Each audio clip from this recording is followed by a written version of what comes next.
শুক্রবারের ৫.৭ মাত্রার ভূমিকম্পের পর শনিবার সকাল ও সন্ধ্যায় আরও ৩টি ভূমিকম্প আঘাত হেনেছে ঢাকা ও এর আশেপাশের এলাকায়। প্রায় ৩১ ঘণ্টার ব্যবধানে ভূমিকম্প হয়েছে ৪ বার।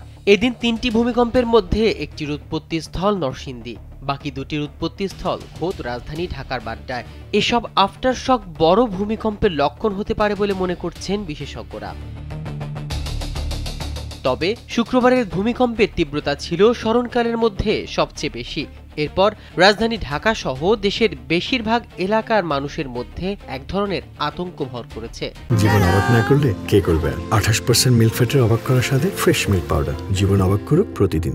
অন্যদিকে 24 ঘন্টা পার না হতেই আফটারশক হিসেবে মাত্র 31 ঘন্টার ব্যবধানে 4 বার ভূমিকম্প হওয়ায় সবাইকে আরও বেশি উদ্বিগ্ন করে তুলেছে। অনেকের মধ্যে এখন একটাই প্রশ্ন ও জানার আগ্রহ, বড় ধরনের ভূমিকম্প কি ঘাড়ের উপর নিঃশ্বাস ফেলছে? বিশেষজ্ঞরা বলছেন, একের পর এক মৃদু ও মাঝারি মাত্রার ভূমিকম্প সামনে আরও বড় ভূমিকম্পের সতর্কবার্তা দিচ্ছে। এর মধ্যে রাজধানী শহর ঢাকার বড় বিপদের ঝুঁকি আরও স্পষ্ট হচ্ছে।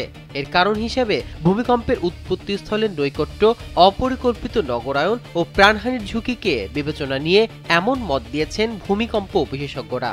এমন ভূমিকম্প ঢাকার ঝুঁকি কতটা স্পষ্ট করছে তা বাংলাদেশের আবহাওয়া অধিদপ্তরের বিগত 5 বছরের পরিসংখ্যানেও উঠে এসেছে। আবহাওয়া অধিদপ্তরের নথিভুক্ত 2021 সালের 17 ফেব্রুয়ারি থেকে চলতি বছরের 22 নভেম্বর পর্যন্ত ভূমিকম্পের তথ্য বিশ্লেষণ করে দেখা গেছে, এই সময় 39টি ভূমিকম্পের উৎপত্তিস্থল ছিল বাংলাদেশের ভূখণ্ডের ভেতরে। এর মধ্যে 11টি ভূমিকম্পের উৎপত্তিস্থল ছিল ঢাকা থেকে 86 কিলোমিটার এলাকার ভেতরেই, অর্থাৎ 28% বেশি ভূমিকম্পের উৎপত্তিস্থল ছিল ঢাকার কাছে।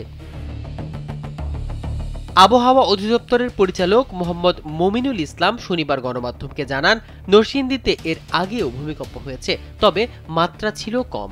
বাংলাদেশের সীমান্তে 3টি টেকটনিক প্লেট আছে। এই 3টি প্লেটই সক্রিয়। প্রতিনিয়ত এখানে ছোট ছোট ভূকম্প হচ্ছে। প্লেট বাউন্ডারির পাশে বড় ধরনের ভূমিকম্পের আশঙ্কা থাকে।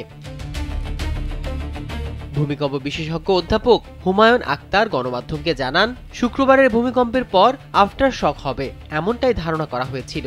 তবে আফটারশকগুলো গুরুত্বপূর্ণ কারণ হিসেবে তিনি বলেন, ভূ অভ্যন্তরের যে ফাটল বা ফল্ট লাইনটি এতদিন ধরে প্রচণ্ড চাপে একের উপর এক আটকে ছিল তা নড়তে শুরু করেছে এবং শক্তি নির্গমনের একটি প্রক্রিয়া চালু হয়েছে।